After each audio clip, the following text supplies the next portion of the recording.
누군가에게 상처받은 일이 마음에 오래 남을 때가 있습니다. 그때 우리는 흔히 이렇게 생각하죠. 왜 나만 참아야 하지? 저 사람은 잘못했는데 왜 나만 힘들지? 하지만 곰곰이 생각해보면 이상합니다. 화를 낸 건 상대 때문인데 시간이 지나도 괴로운 건 결국 나예요. 분노는 잠시 폭발하고 사라지는 감정 같지만 그걸 품고 사는 순간부터 우리는 그 감정의 포로가 됩니다. 분노는 사실 가장 무거운 짐입니다. 표면적으로는 강한 에너지처럼 느껴지지만 그 속엔 상처와 불안, 억울함이 뒤섞여 있죠. 사람들은 흔히 이제 다 잊었어라고 말합니다. 하지만 누군가의 얼굴이나 말이 여전히 마음을 건드린다면 그건 아직 끝나지 않은 감정이라는 뜻이에요. 심리학자들은 분노를 통제 상실감의 결과라고 설명합니다. 누군가 내 자존심을 짓밟았다고 느끼거나 나의 진심이 무시당했다고 느낄 때 사람은 자신을 보호하기 위해 분노라는 갑옷을 입습니다. 그 갑옷은 처음엔 나를 지켜주는 듯 하지만 시간이 지나면 점점 무겁고 답답한 감옥으로 변하죠. 결국 나는 그 감정의 철창 안에 갇힌 채 그때 그 사람, 그때 그 말을 끊임없이 되새기며 살아가게 됩니다. 분노는 단순한 1차 감정이 아닙니다. 그 아래에는 늘 다른 감정이 숨어 있습니다. 두려움, 상처, 외로움, 인정받지 못했다는 느낌. 그런 감정들을 직면하기 어렵기 때문에 우리는 분노라는 가면을 씌워버립니다. 그래서 화는 사실 가짜 감정이에요. 표면적으로는 공격처럼 보이지만 그 밑에는 나는 다쳤다는 신호가 숨어 있죠. 그래서 분노를 다스리는 첫걸음은 화를 참는 것이 아닙니다.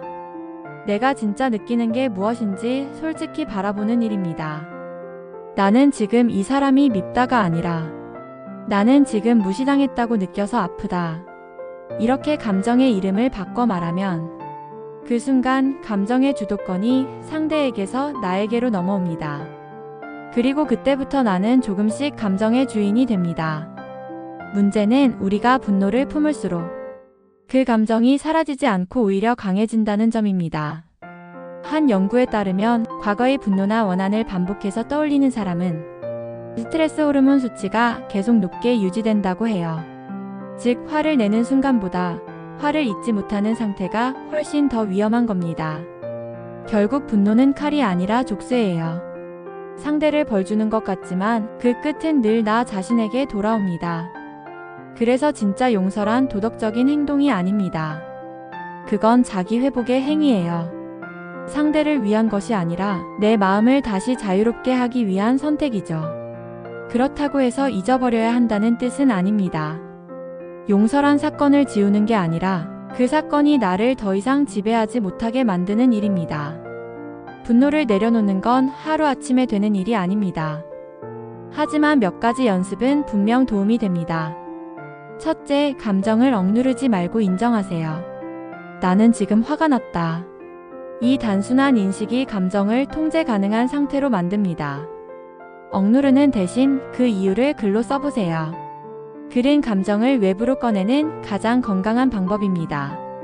둘째, 관점을 바꾸는 연습을 해보세요. 상대를 나를 해친 사람으로만 보면 분노는 계속 자라납니다. 하지만 그 사람도 자기의 부족함 속에서 행동했을 뿐이라고 한 걸음 떨어져 바라보면 감정의 온도가 조금씩 내려갑니다. 상대를 이해하라는 게 아니라 그 사람을 더 이상 내 감정의 주인공으로 두지 않겠다는 선언이에요. 셋째, 놓아주는 연습을 하세요.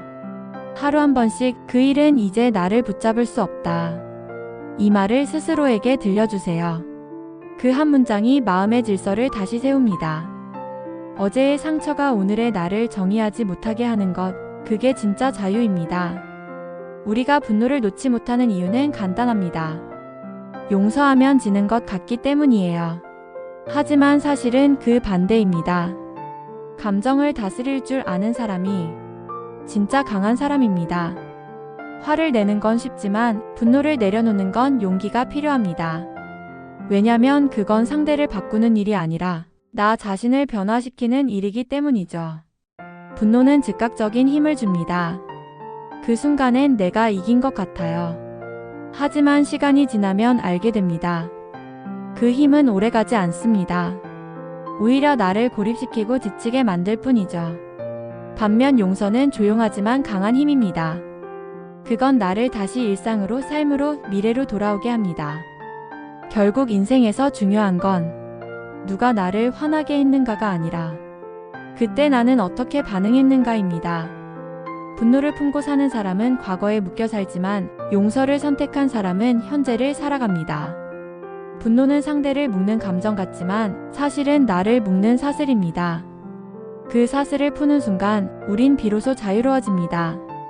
그리고 그 자유 속에서 비로소 나의 내면이 다시 숨을 쉽니다.